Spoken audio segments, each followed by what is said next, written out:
Welcome to the Mother May I podcast with Frank and Irene on Strong Island Entertainment. Gee, I hope I didn't make a mistake with these two. They promised me they'd bring in some really good guests. Well, anyway, here's Frank and Irene. Welcome to Mother May I podcast with Mr. Frank Conniff. I'm Irene Bremis, and up top, that was the lovely melody of our girl, Frank, Ms. Gabby Glazer, formerly of Luscious Jackson. She was the guitarist. She's very sweet for letting us use that little musical clip. Frank, how is Millie doing after the 4th of July? It's always like PTSD Vietnam for our pets. How is she doing? Seriously. Oh, she's doing fine. She doesn't mind the fireworks that much. Really? Yeah, she it's thunder that freaks her out. Right, and she's used to you going number 2 in a frenzy. Exactly. It's always 4th of July. But she's she made it through better than me, I think. I fell into kind of a depression over the holiday weekend because like last year it was the lockdown, and that's why I wasn't invited to any 4th of July parties. Okay. This year, we've gone back to me not being invited because people don't like me. So things are back to normal, but it's a little hard. That is not fair that you make me laugh at a self-deprecating joke when I love you more than anybody and everyone combined. First of all, I just muscled my way into a party, actually, Frank. Oh, you went to a party? I went to a party. It was it wasn't really, it was like a meatball party. But Frank, I'm never doing anything. Every 4th of July, I'm at home. I do nothing on the 4th of July. Yeah. Believe me. So but I love the way that you said that. But I'm going to be using the lockdown as an excuse for years to come. I'm just going to say that it was like it sort of like just made me lazy. That's the thing now that's weird, is that I'm still living a lockdown life, but it's okay for me to go out. So now it's like on me to do something and not be stuck inside my head like I always am, and to go out and do things. I got booked for a couple of comedy shows. Yay! But other than that, darlings. Hey, now, we didn't have any sort of a segue into this whatsoever. Can I give us a swooning introduction for you? I would love that. I love you so much. Am I allowed to do that? Our guest is not only one of the funniest women that I know in this business, and not only a dear friend who I've known forever in this goddamn business has made it better. She's an extraordinary comedian. She's a speaker, actress, author. And not only that, you're also one of the most altruistic people that I know. And we really need to start talking about this. I did not realize this until I actually IMDb'd you and saw that you have started a foundation that I knew nothing about in 2016 called the Foster Russell Family Foundation for mentoring, and then you also did something else called the Inversity, about bringing people together in diversity. Do you rest? When do you rest? I don't. That's why I currently have a pinched nerve in my back. Oh, by the way, I forgot to mention her name, Karith Foster. Karith, meet my lovely, beautiful, funny co-host, Mr. Frank Conniff. Hi, Karith. Thank you. Frank, how are you, darling? Good, thank you. I'm so glad to see both of your faces. It has been way too long. Yeah. Thank you for having me. Oh my God! So what's going on? No wonder your back is hurting you. What's the situation? You know what? Well, so I'm just coming off of like holiday, right? Like the first real vacation I feel like anybody had in 2 years, because everybody's just been on high alert, right? It's right. Yeah. Frank was actually saying the opposite. He was saying that he's still in lockdown since lockdown. Well, I know I'm supposed to be out of lockdown, but my lockdown habit hasn't gone away yet, and I know now it's up to me to get out of the house and do something. Got him. Got it, Frank. Up to me to go see him, and we need to hang out. And I'm going to stop being lazy with travel. It's terrible. But I just went to Minnesota. It was wonderful. Minnesota was amazing. Oh, well, you were. I lived in Minnesota for 10 years. Where? I lived in Minneapolis. Yeah, well, we flew into Minneapolis, and then so I did some work for one of the nations. It's the Ojibwe Nation, and they, Native Americans, and they have a corporation called Mille Lacs Corporation, and they are one of the top employers, like the largest employer for Northeast Minnesota. And they have a bunch of businesses and corporations. So I spoke for their leadership development conference, and then spent a week with my children and the Aussie. at a lake, at a log cabin. They've got a lot of them there. Sounds heavenly. I can't. Children. I remember you had the one and you were shocked, and now it's children. I know. Two. And now they're getting older. How old are they now? They're 8. Well, yeah, 8 and 7. So 8 and 7. Wow. Karith, I can't believe it. It feels like yesterday when you were pregnant on stage telling jokes. I'm serious. I know. Like trust me, it feels that way to me too. It goes so fast. I mean, everything goes so fast. It really does. And I think like, except 2020 seemed to last for like 5 years. That was a long.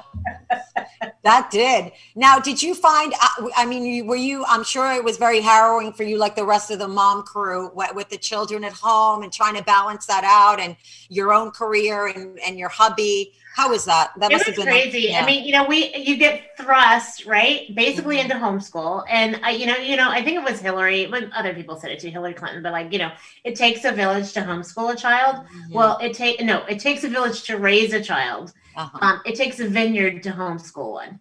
Okay. I love that. I love that one.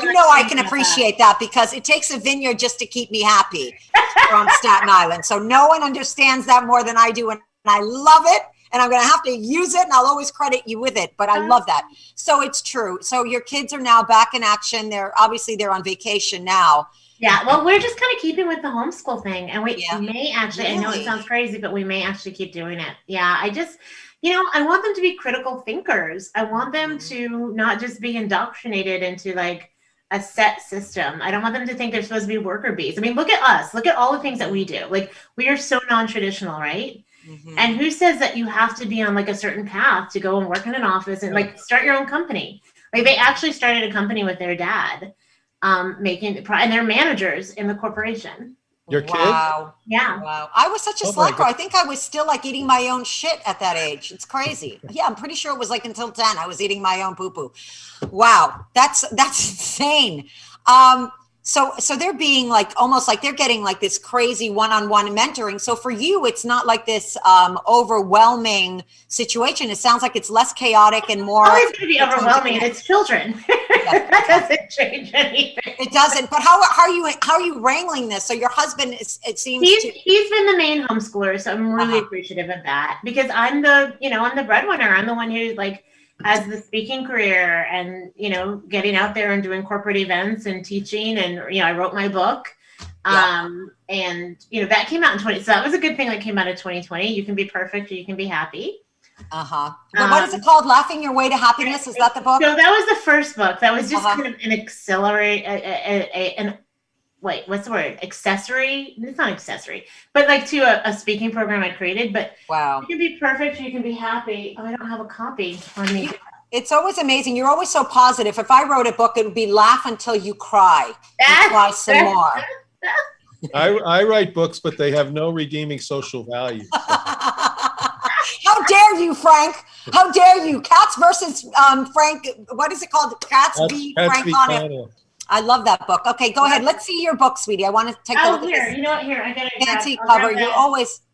Hold on. I just know, Karith, and while you're looking for the book, I just want to say that I've never known this girl to not be positive. No matter what she's doing, there's always a very altruistic, positive spin. I think green screen is going into the green screen. So right there. Okay, so you can be perfect or you can be happy. I love it. I love it. Yeah. And you know what? Some really fabulous people wrote intros to it. Like Janice Dean from Fox News, the meteorologist, who's like a badass.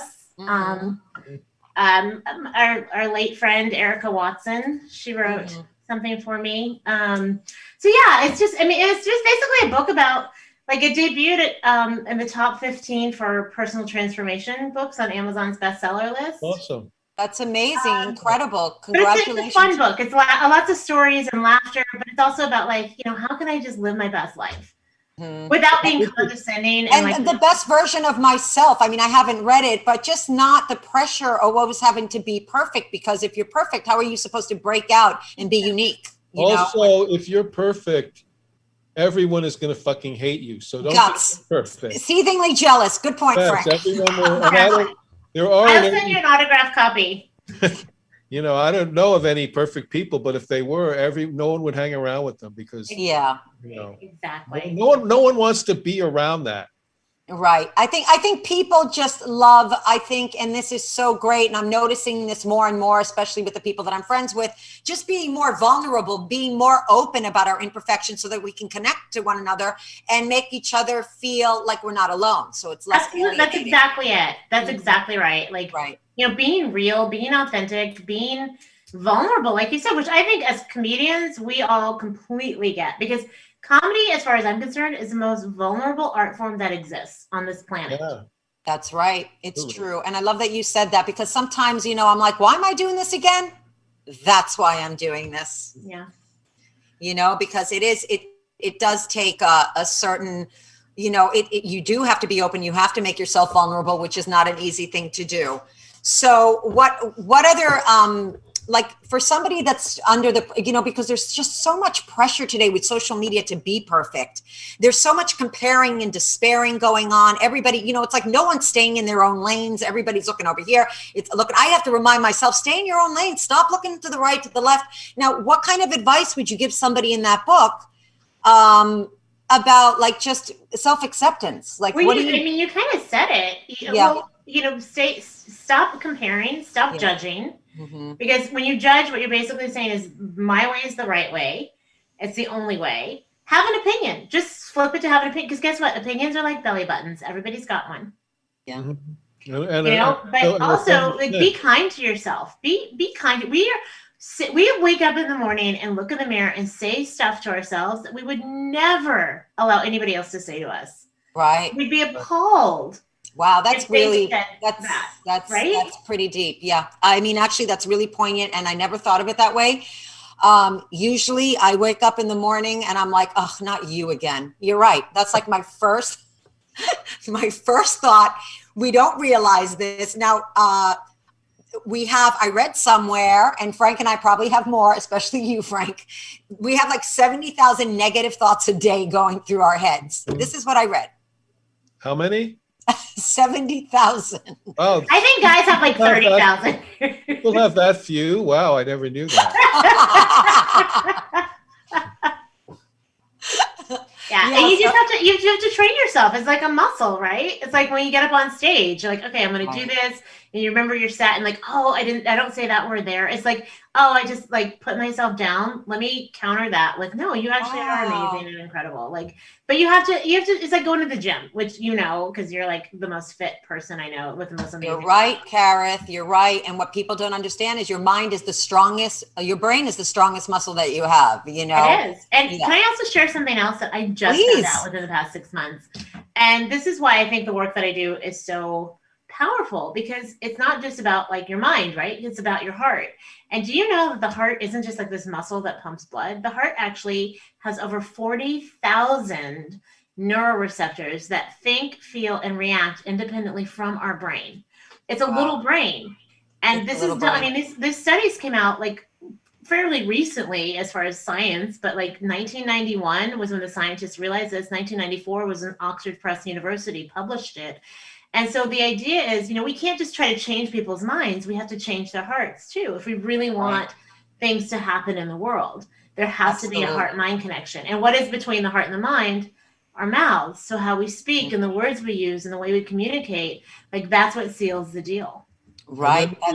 We use our mouth to eat steak. That's what makes the heart have problems. Yeah, that's why he had a clogged up thing. That makes a lot of sense when you were going through that cold ass bitch. No, I'm just kidding, Frank. Frank actually had a quadruple bypass. So I was going to say that. Frank? That's what, there was. Yeah, he's look at him now, though, huh? Wow, that's amazing. Oh my goodness, great. Well, thank you. Well, the surgeon told me your heart is like a brain. So when we're done, you're going to be really fucking stupid. I hope you remember that. Well, I was thinking that was the case before, but you were never fucking stupid. And you always are one of the people that have the biggest hearts in this business. I love you so much. He's a lovely guy. But you're right. And there is that mind to heart connection, and also the mouth. And also, while we're at it, actions. Okay. The idea that we are not only talking about it, we're actually going to get motivated enough to make a change. And make a difference in the world. And I think it's amazing since I've known you, and I've known you for, I want to say that I've known you for over 20 years. Absolutely. We started out together. It's definitely been at least that long. At least that long. And you've always been somebody who just always, and Frank and I have talked to newer comics. We had this one young guy that was going to start doing comedy over the lockdown. And we always say that you need to do more than just one thing. Bring all your talents together, which you're clearly doing, which is Frank is clearly doing. And I wish there was a place for masterbation in comedy. I'd be fucking a star, really. I would. But I bring all my, I multi-leveled with me. I bring my sense of humor and my self-loathing, and I bring them both together. And self-loathing is a very tricky thing, because Karith was just talking about, like, the idea of being self-loathing on stage and laughing at yourself is so much different than actually being self-loathing when you're looking in the mirror. Because when you're doing it on stage, you're being funny. What you're doing is you're connecting to people, and you're being inviting, and you're saying, you're okay. It happens to me. It's love. I feel that's love. You're not alone. You're not alone. We all feel this way. We all feel the same way. Exactly. And that's why when some people are like, that self-deprecating bit, you really need to stop doing that. I'm like, you know what? Don't be condescending. That self-deprecating bit is why people are going to relate to what I'm saying, are going to relate to what Frank is saying. And what we were just saying about nobody wants to be around a perfect person. Nobody wants to see a comedian talk about how perfect how great their life is. I mean, where the hell is the funny in that? Can I tell y'all what happened over the break? Well, when everything started happening, the kids got pulled out of school. They're like, oh, they don't have any friends anymore. At least they had each other. But they're like, can we get hamsters? So I'm like, well, I don't know. Do your research. So I made them. They're 6. At the time they were 6 and 8. Or 7. And I'm like, okay, you guys got to do your research, because I'm not just bringing animals. We found out hamsters are assholes. They are. Yeah. They are. But gerbils, on the other hand, are not. Yeah. Right. Gerbils like assholes. I'm sorry. That was a bad reference. Sorry. I cannot believe you went there. Actually, I can. So we get these gerbils, right? And we get this gerbil cage that I swear to God was nicer than my New York City apartment. It was like 4 levels. It was like these gerbils are living their best life. Right. And I was like, just be careful. One of them's gonna die early. I'm like, no. We're feeding them. We're cleaning their cage. Well, one day we're cleaning the cage, and the Aussie, who's Mr. Outdoorsy, is like, they need fresh air. They need sunshine. Everything needs vitamin D. So they're in their little plastic balls, and he takes them outside and puts them in the grass where they can't run around. But it was still Texas. It was still sunny, even though it was November, and it was after the blue moon, after Halloween. And the black one, my daughter comes in, she's like, Mom, did gerbils sweat? I'm like, I don't know. I should have taken it. So she comes out, she's like, Mom, something's wrong with chocolate. It was chocolate, the black one, and peanut was the blonde one. And my little one, it was chocolate, she's like, Mom, she goes, this is the worst thing ever. She starts crying like a Spanish telenovela. She's like, chocolate, you were my best friend. You were the only person I could talk to. My older daughter is calling my husband she accuses him of gerbicide. She's like, you've killed chocolate. You're a murderer. And he's cussing up a storm because he feels like shit. And I'm like holding this gerbil. I pull it out of the thing. I'm doing chest compressions. Oh no. Right? Contemplating mouth. Chocolate. Chocolate. So that's almost, I can't, if anybody asked me what the worst way to die is, I would say being trapped in a tube that's plastic in the baking sun. Frank? It was like being in a car with the windows up. I was like, what are you thinking? And so I'm so pissed, but we were better than the Jews. We had that gerbil in the ground in an hour and a half. Wow. So chocolate left this world. Wow. Chocolate. But we're like, okay, because you got to replace them, because if one has the house without the other one, it'll get very territorial. So you can't just introduce. So we're trying to find a replacement. But the problem is by the way, I don't know if you know this, but there's because of COVID, there's a wood shortage now. There's a refrigerator shortage. There's a tapioca. Well, there's a gerbil shortage too, apparently. Wow. Really? Are you kidding me? I swear to God. You just added to that. I'm not making this up, Irene. Oh my. So my husband's calling all over trying to find a fucking gerbil. And finally he reaches, we're in Dallas right at the moment, and he reaches a place in San Antonio that breeds them. They only have males. So I hear my husband on the other end go, can you get a gerbil vasectomy? Now, you don't know who you've married until you've been married a few years. Like, you just don't Right. know. And when I heard that, I'm like, holy shit, that's who I married. I might have thought it, but I would have never let those words come out of my mouth.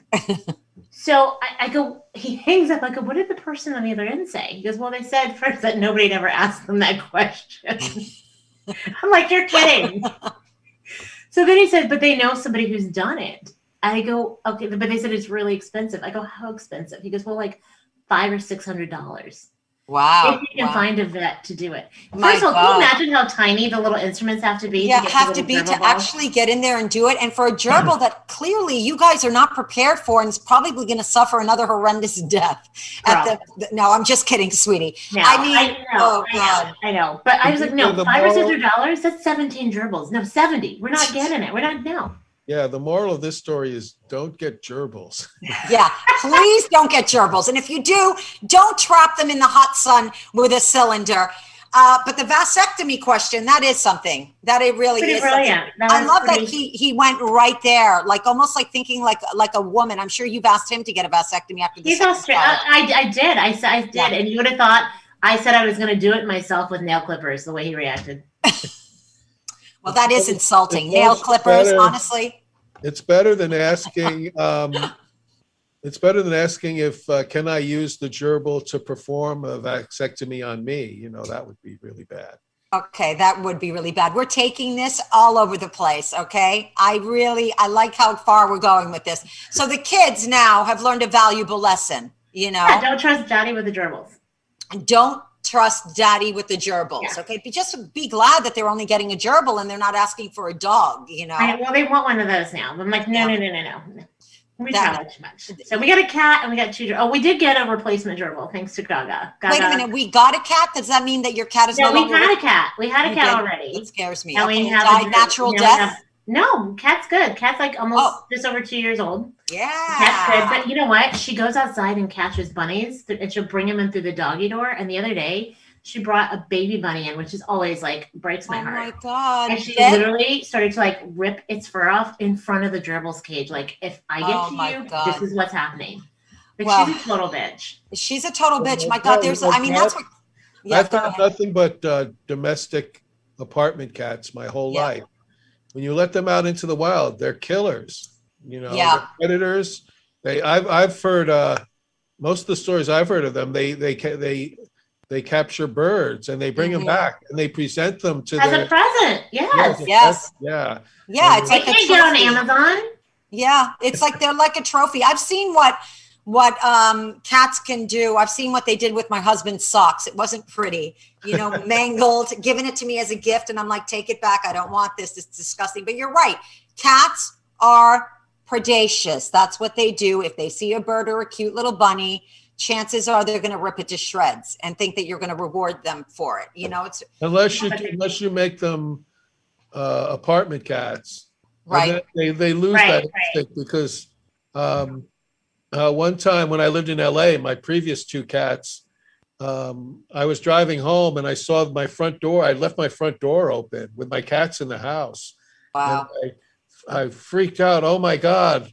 Yeah. Are they going to be lost? And I get in and they're just like crouching behind the couch, scared out of their minds. Like, we're not going anywhere. Yeah, we're not We're going, not out going there. anywhere, really. So they wouldn't. So you don't think that they just, you know, because we had a house cat and when she was outside, she did try to kill a couple of birds. Right. So your cat's That's because you did let it go outside, though. I mean, well, he was afraid of the outside actually, but she just went right on the tippy top. Yeah, you're right. Whereas Millie or Barney wouldn't even go outside, you're saying. Yeah, my cats, they don't go anywhere. They're Emily Dickinson. They stay home. I just can't do the litter box thing. If I could do litter boxes, I would. I just can't do it. So I'm like, you better learn to use awkward, outside. but you know, it's awkward. But you get. Oh, you're talking about cats using the litter. Yeah, right, Frank. Come on, Frank. I could see the cat getting annoyed with you, Frank, right? So listen, we're at the end of the half hour already. I know that you have a doctor's appointment. I just want to know what you're doing. I know that you tell us a little bit about before you go about this inversity that I found so compelling. So inversity is the word that I coined, and it's a philosophy and a methodology, and it's the idea that, you know how like diversity is such a big thing, especially in a post George Floyd era. Well, I don't think we'd be here if we've been doing diversity right in the first place. So instead of dividing people up further and polarizing people, let's shift the focus from what separates and divides us to what do we have in common? How can we be truly inclusive of one another? But most importantly and powerfully, how can we be introspective?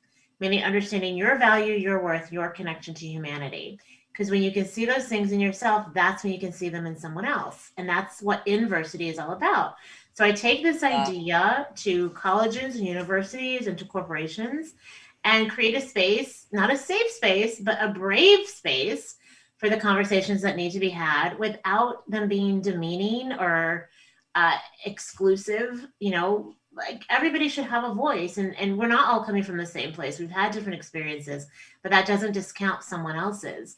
And I think if you're just gonna, you know, say, well, you're quote unquote diverse, so you get to talk, you're not, so you have to shut up and sit there. Like, I don't think that's how we get anything done. That's not how we make progress.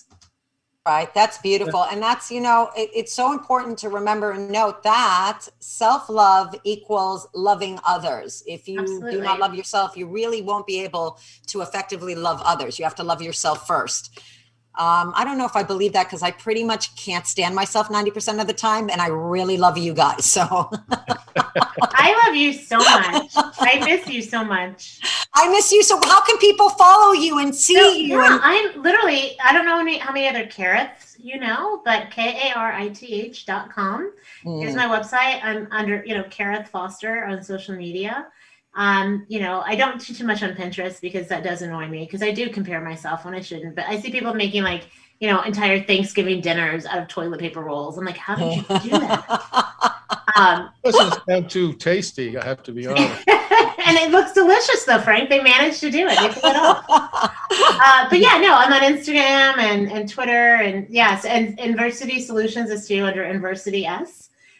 So yeah, if anybody, you know, has a corporation or an organization they want me to come talk to and spread the love instead of the hate, I'm more than happy to do that. Because you have a lot of love to give. And just last before you go, I want the title of that book once again, because I think that's very poignant, important today, especially with everything going on. Please pick it up. You Can Be Perfect or You Can Be Happy. And you can find that on Amazon or even on my website.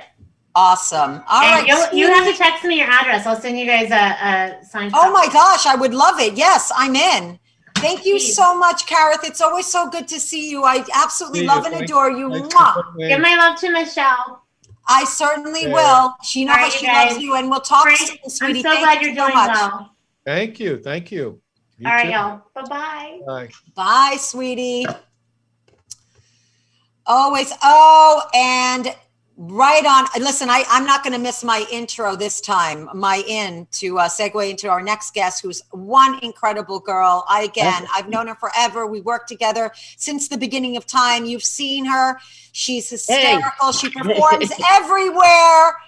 You've seen her in Stand Up 360 Inside Out. She's been in the D Word. She's done so much. I love her. She tells it. She's a straight shooter. She's my girl, my kind of girl, our girl, Michele Balan, everybody. Thank you. Yes. With that buildup, I should kill myself now before somebody else, before bad things. And look who it is, TV's Frank. I haven't seen him in a while. God, it's been so long. It has been. My God. And I haven't seen you either, Irene. I know, sweet girl. So how have you been? How's I just got to say, you look more gorgeous every time I see you. Serious, right, Frank?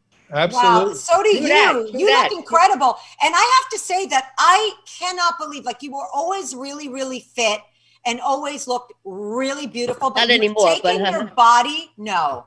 You've taken your body to a whole other level. That was what I was going to say. Like, you really work out. No, I've taken my body to overweight now. You know, COVID. Yeah, I've taken my body to a way over level. And, you know, and it's so funny because I figured we have to leave the house soon, which I'm really not happy about. I might be the only one who loved the quarantine. Anybody else? I know a few people who've said that. Yes. And I was just telling Irene, I'm having a hard time adjusting to going out when I'm allowed to go out. It was so comfortable to not have to go out and to actually be serving your country by being a shut-in. Right, which is what we've always done. Well, Frank, you're a shut-in. You say that you're a shut-in. I felt like I didn't have any pressure to go out, which felt great. That's what I loved about it. Guilt-free. Yeah. Guilt-free. Yes, that's how I felt. Staying and doing what I love. You know what? You hit it on the head, because now it's all of a sudden pressure. They opened a gym. They did this. I don't need this kind of shit. You know what I mean? It was like, because, we're home and we're not dealing with getting a spot in a comedy club. You're not fighting to get on. You're not doing, you know what? You go out, you have a little outside dinner, even with a coat on, who cared? And then, but there wasn't that pressure. You come home. There wasn't that pressure. I couldn't agree more. The city was so nice, too. The city was quiet. It was clean. It was. I heard the birds chirping out here. The birds chirping. They're like, who are those people? I'm so happy now. And you know what? It was a whole different. It's like if New York City was this way all the time, it'd be fabulous. Yeah. I mean, Frank and I always talk about that, and Frank, I didn't mind the quarantine at all for those reasons, the pressure, the having to fight, the traffic, the spots, but also I love binge watching things. I love relaxing. Relaxation is my favorite thing to do. People ask me, what is it that you're really passionate about? I'm like, relaxing. Sleeping. Yeah. I know that's not ambitious, but yes, relaxing. You know what? You and I, the same. Well, only you're younger and prettier. But no, you're beautiful. Stop. Oh, stop it. Look at it. Frank, we don't need you here. I'm beautiful enough. Hands where we can see them, Frank. Hands where we can see them. Frank, you still have hair, so it's good. But it's true. It's so true. I'm glad you're with me on this, because I'm thinking, what's wrong with me? I'm almost like, don't get the vaccine yet. Wait a while. Because I really did enjoy that pressure of not having to, be out there and making sure I'm seen and making sure I'm booked for this. Yeah. It was like, I can't be. Everybody's home. I'm home with everybody. Mm-hmm. I'm watching. I thought Netflix was going to go, you're done with all the programming now. We got to move on. I loved it, because before this happened, I know I'm taking over this whole thing, but before this happened, I always felt guilty if I didn't do something. Did you? You stay in the house? Yes, absolutely. Guilt. And my voices would go, this is why things don't happen to you, you lazy. See, before, you're lazy, get out there. And now it's like, so relieving. I'm like. But also, Michelle, I don't think it's even lazy, because you're hardly lazy. You're very hardworking. But it's almost like working, it sort of kind of felt like running, like we were talking about hamsters. So I'm going to bring the hamsters back, Frank. Like going in the wheel and running in the wheel, doing spots. What is it going to lead to? And I just, the pandemic had me thinking about, just how I can reset my whole career. Right. We're calling it, I use that term very fucking loosely. I use the word career, but I'm saying, just kind of working smart instead of spreading myself thin. Frank, did you find that you also had that pressure, sort of? Yeah, I mean, but it's not an external pressure; it's an internal pressure of you've got to be out doing things. You've got to because if you stay at home, if you live inside your own head, you're going to become depressed, because that's happened in the past.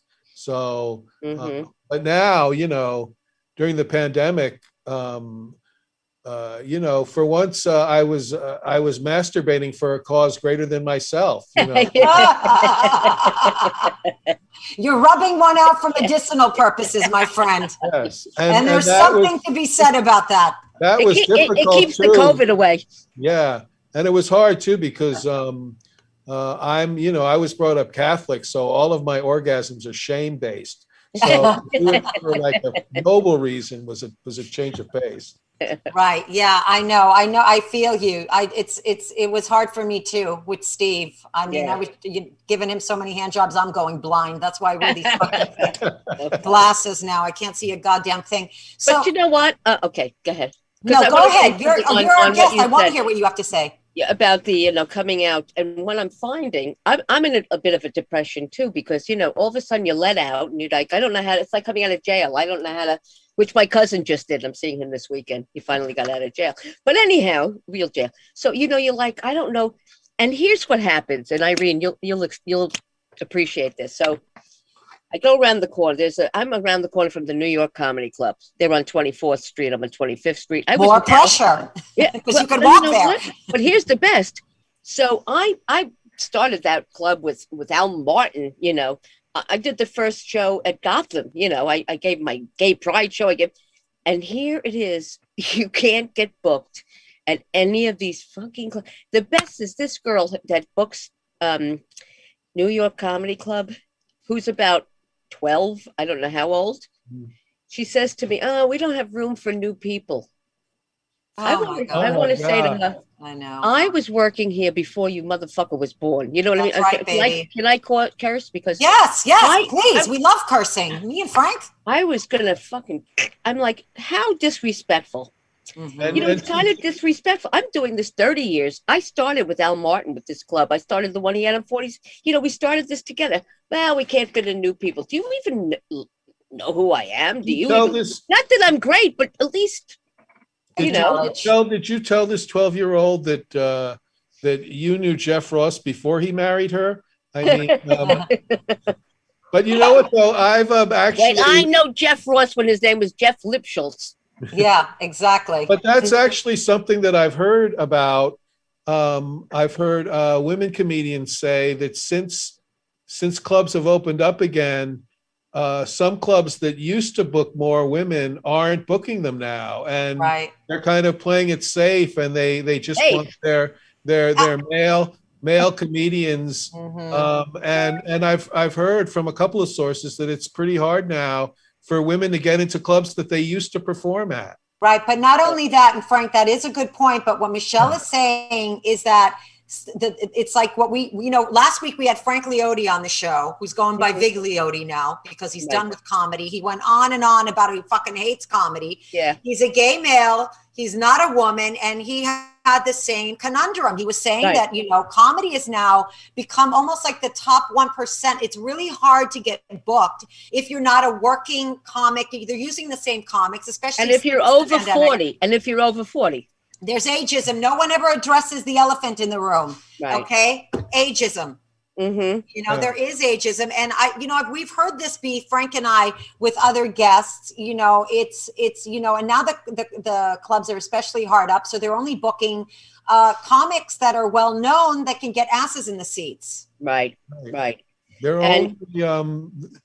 They're only booking the well-known sexual predators. I mean, now there's going to be one less spot for everybody now that Cosby is out. Yeah, exactly. Let's talk about that shit. America's dad is a molester. I've never trusted a clean comic as long as I can fucking remember. And I am just clean comics are always the ones who get into trouble, never the dirty ones. Never the dirty ones. It's almost like they get it out of their system. You know what I mean? Masturbate once in a while so you don't have to molest, get married as a sex, it's like a crazy thing. But this is unbelievable what's happening with Bill Cosby, how they let him out. I mean, I'm so irate. I was so upset, Frank. We didn't discuss it at all, Michele. But when I found out they let him go, it was almost like just undoing anything the Me Too movement ever stood for. It was so free Britney and put fucking Bill Cosby behind bars. Britney lost her case. She didn't get her father out of her. But Bill Cosby something. And it isn't even a question that he did what he did. It's absolutely some kind of legal technicality. That they're letting him out on. And look at O.J. Simpson. Yeah, exactly. Yes. So, and what a lot of people have said, and it's really true, is that, like when women now, when they come out with these rape accusations that happened a long time ago, people say, well, why didn't you come out then? Why didn't you come out? And it's like, because you can't fucking win, even if you do come out. Like what happens is your career ends. You can't work, and meantime the male predator gets off somehow and still gets to work. It's this world. You're absolutely right, Frank. This world is set up. I mean, free Britney, put Cosby back in jail. This man absolutely violated like 60 women, black women, white women. This guy is a serial fucking rapist, and they let him go. I was literally so pissed. Right. I started throwing shit around the room. I couldn't believe that they let him go.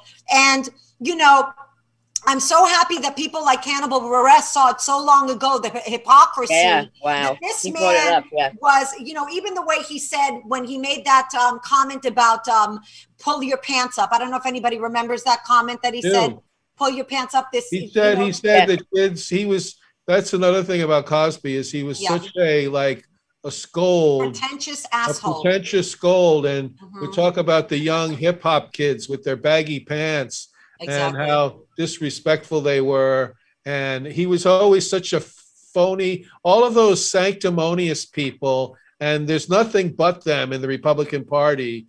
All of those people are the ones that are doing twisted shit behind closed doors. Always doing twisted shit. Well, you know what? It's a fact. Celebrity and money always get, know.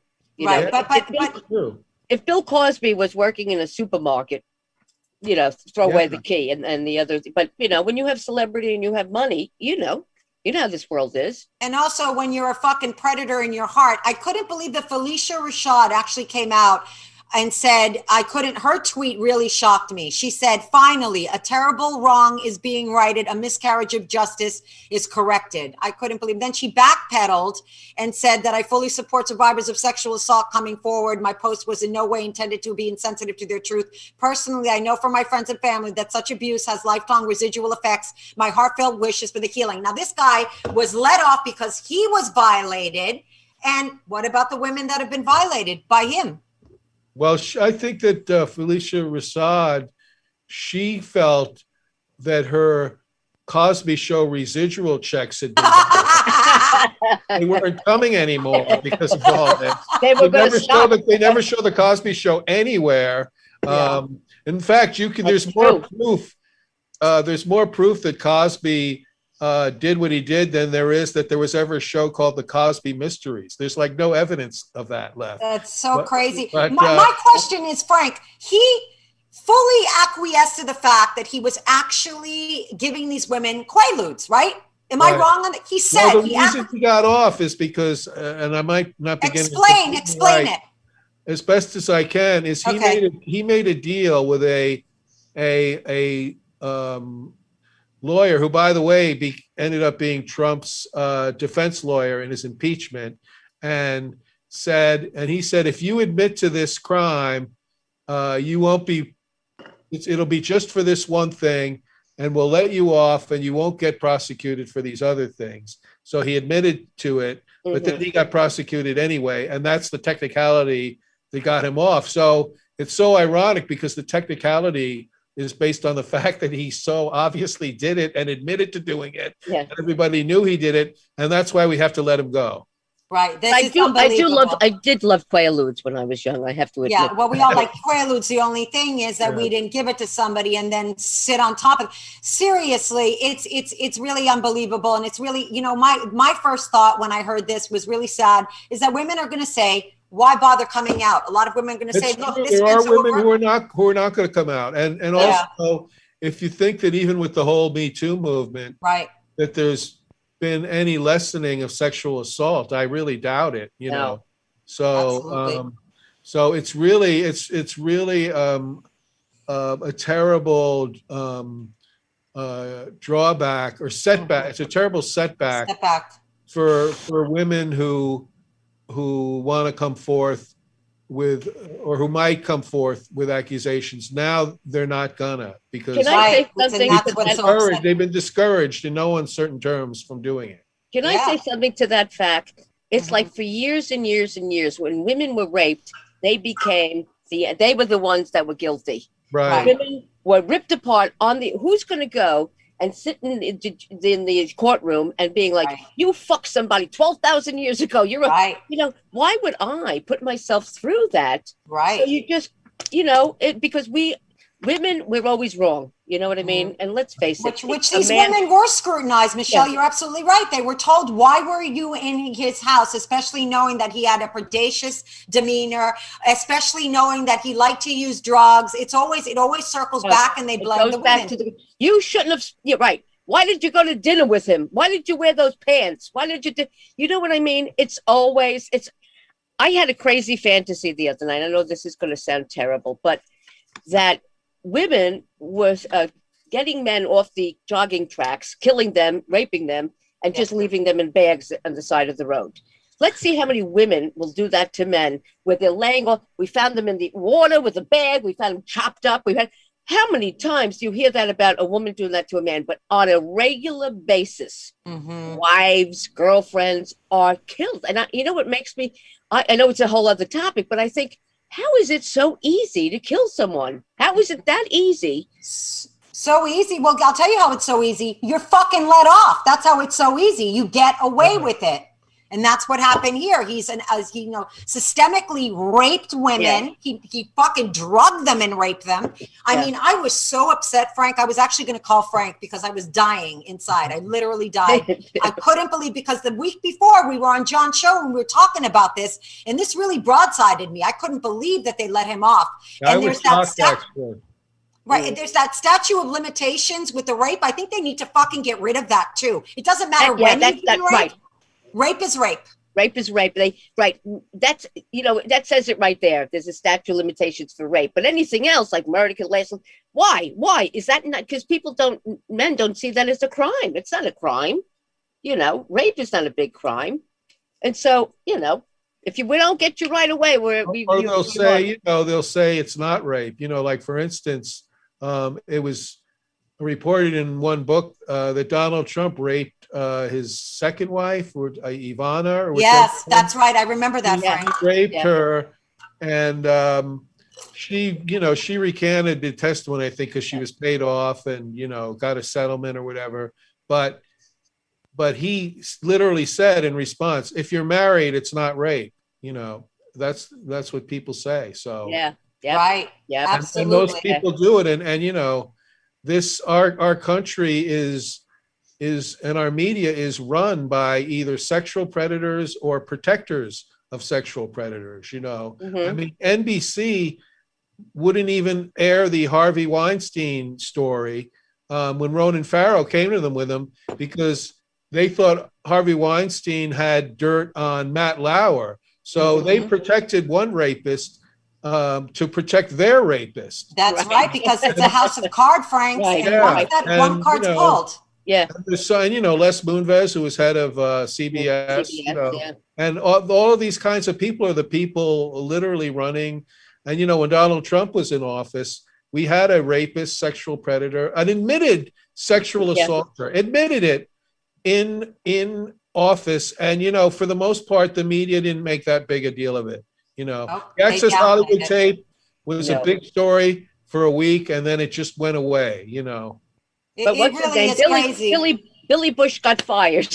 Yeah, but he got his job back too. He got his job back though. Yeah. He did. Yeah. He wasn't canceled. And that's he wasn't ever canceled. If you're a man, like, if you fuck up, you get to have a redemption tour eventually. And then you get to come back in one form or another. And reinvent yourself. Yes. Still a rapist, but not a rapist. You get to reinvent yourself. It's terrible. And then somebody like Britney Spears seriously can't get conservatorship. It's so upsetting. Oh my God. This girl is abused. When will it stop? Yeah. She was abused by her family, and also she was abused by the media. She was abused by comedians who frankly did all kinds of slut-shaming jokes about her. In the documentary they had about her, they had a whole montage of all the awful things Jay Leno said about her. Jay Leno, right. Yeah. Ridiculing. And someone like her, it used to be like in the early aughts, like there were all these VH1 and E! Entertainment shows where, Best Week Ever or whatever, where comedians would come on and, for no money, by the way, would snark about whatever celebrity was in the news. And, I can't, Britney, she's such a train wreck. What is it with her? She's shaving her head. She's out of control. And like all of this like judgmental slut shaming Right. bullshit, and it was very common. Just like I know a lot of those comedians. That's what you did back then. Like it's not okay now. Yeah. Just like 10 years ago, it was like common and okay, and nobody questioned it. I'm glad. I'm glad, at least in terms of people's attitudes, that it has changed a bit. Right. I think even those same comedians that did that would never even consider doing that nowadays. You know, she was obviously in a vulnerable place. I mean, John Travolta shaves his head. No one talks about it. Can a girl shave her head without judgment? No, God forbid, you know? So she's in this position now that she's a mother, she's an entertainer. And she can't even hire her own lawyer. Like, I was reading certain things that actually blew my mind when I kind of did a deeper dive into what's going on with her. It's unbelievable that this is going on, and it's just, it's such a contrast to how men are treated, with Bill Cosby seriously being left off after he's like drugging women and raping them. And she can't have conservatorship over her own life. Yeah, it's amazing. It is amazing, disgusting. And then is her father suing her also? Is her father involved with suing her? No, he just wants to hold on to his jackpot, of her income, but they force her to work in Vegas and stuff to keep. They did, yeah. Yeah. Did you ever sign a contract? Did you ever see Amy, the show, the documentary? Yes, yes, I did see that. No, I haven't. She was begging to get sober and get clean. Her life was falling apart, but her father kept saying, no, one more concert, one more tour, exactly. one more. I mean, your father. Go ahead, one more. You know what? It's so sad that it's, look at Michael Jackson's father. The minute he didn't even care about his death, it was like, let's make a movie. You know what I mean? Make a movie. Yeah, let's make that movie. I think they're doing something on Broadway, or when it reopens. I heard something. Yeah, me about too. Michael Jackson. We should just call this show The Bad Dads, okay? Yeah. With Bill Cosby. So we're running out of time, but I want to make sure that, and then of course we're going to end with the abuse of female comics. We'll end on that note. Michele, so I just want you to know before we end the show that I know exactly how you feel. There is that pressure, and that this is something that you're not alone with. I feel that, and I've spoken to other women that have felt that way too. But I always say what I try to do is, and Frank is really good at doing this, even though he's not a woman, he always stays busy and tries to stay prolific. We are in a position now with the way that the world is moving, and COVID actually made that even more possible, that we can create our own thing. You know what I mean? We can create our own, you can author a book or do a podcast or start working on your own stuff and have your own forum and platform. Well, right now I am writing, I don't know if it's going to go anywhere, but people like it, my memoir, because my life was crazy. How's about not starting that way and just saying I'm writing my memoir and get rid of that other part? I don't know if it's going to go anywhere.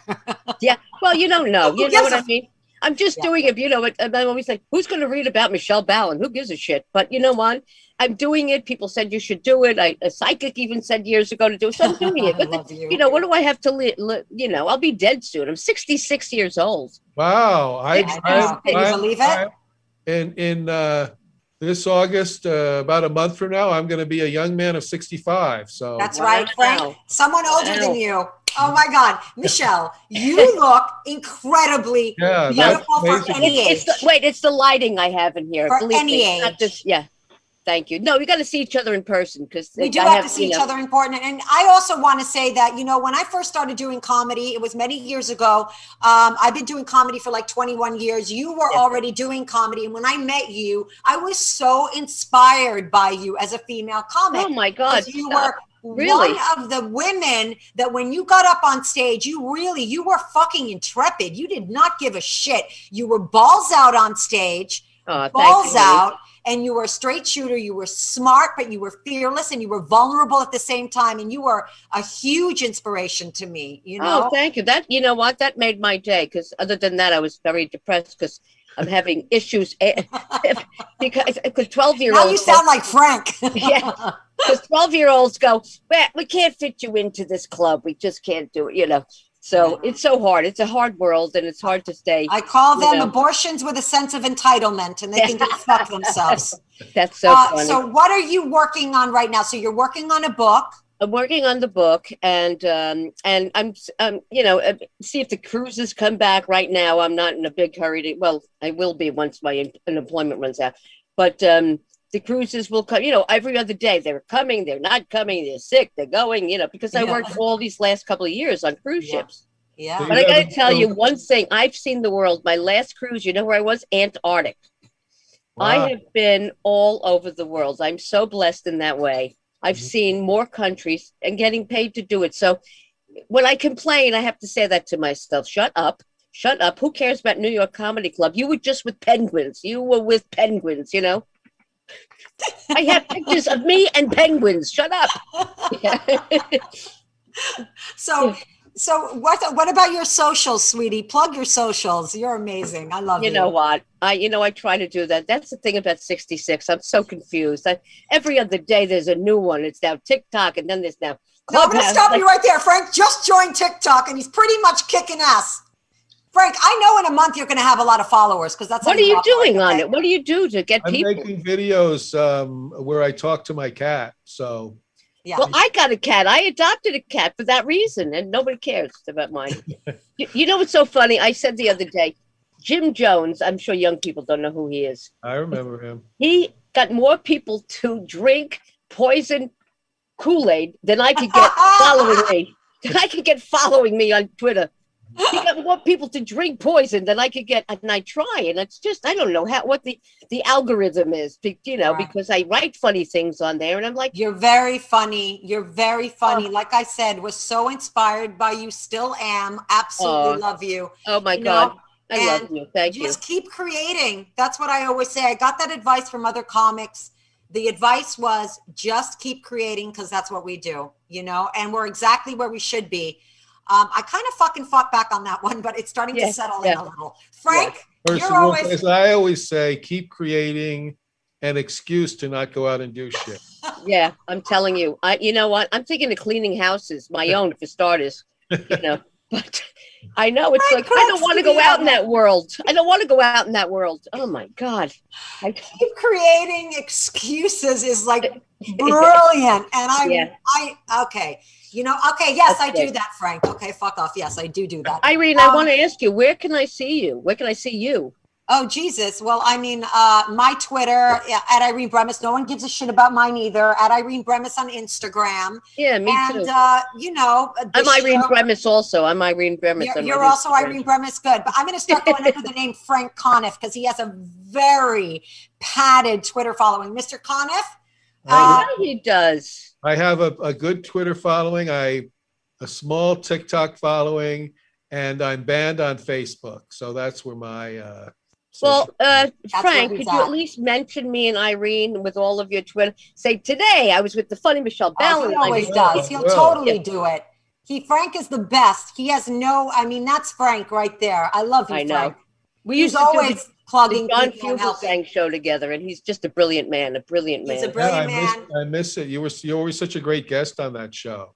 What show? On Fugelsang's? On Michelle on No, I wasn't. Stop it, you two. I don't know what you. Can you fucking take a compliment for a second? I think you guys are both drinking that Kool-Aid. I don't understand what's going on over there. You don't get out enough. I drink diet poison Kool-Aid. Yeah, he does. He drinks diet poison, and I drink a lot of caffeine.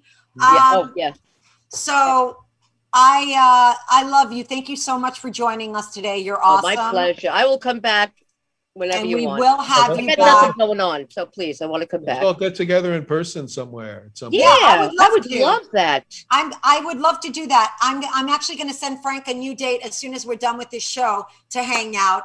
Get him away from the cat. We're just going to go out somewhere. And if you want to join, you're more than welcome to join us. Okay. It's gonna be like in the next week. Please. And Irene, if you're going to be at a club or something somewhere, let me know. I'd love to come and see you. I will. I actually am going to be at, Broadway Comedy on the 29th and Stand Up New York on the 20th. Come down, hang out with me. I would love to see you. And we can hang out and I was at Broadway. Whoever's booking the show. I was at Broadway, but you know what's so funny? I hate to when you were saying, I'm going to be. I thought you were going to say New York Comedy Club. Okay, that's it. I'm done. Because she's the one who won't let me go. But if you were going to say, I'm going to. Why don't you come down? You should come down and hang out with me. Do it. I was at Broadway last night. Yeah. You were? Yeah. See, but it makes sense because you live there. It's hard for me to get there, unless it's I'm coming from Staten Island. It's like another. Is that where you are? Yeah, I'm in. Well, Staten I'm always Island. lower east. I'm east and over. It's not easy to get there. I mean, harder than easier than you, but you don't know upper west. And I mean, where that is and where I live, it's a schlep. Yeah, it's a schlep. That's true. Yeah. And it's a schlep. It's like Frank says, we're always creating excuses. Frank, I love that. That's priceless. Anyway, thank you so much for joining me today. Thank you for having me. Thank you so much, Thank you. Mr. Conniff. You know Frank, that I good love to see you again, honey. And we'll see you next show. I hope so. You guys are great. Thank you. Follow us at Mother May I Podcast on Instagram. Love you guys. Okay, I'm going to follow that. Sure. I'm Michele Balan. I have 12 followers. So if you could. Okay, bye, you guys. guys. Bye-bye. Bye. Guys, bye. Thanks for tuning in to the Mother May I Podcast with Frank and Irene on Strong Island Entertainment. Check us out next week when Frank and Irene sit down with, you know what? I don't know what these two are going to do next, but we'll see you next week.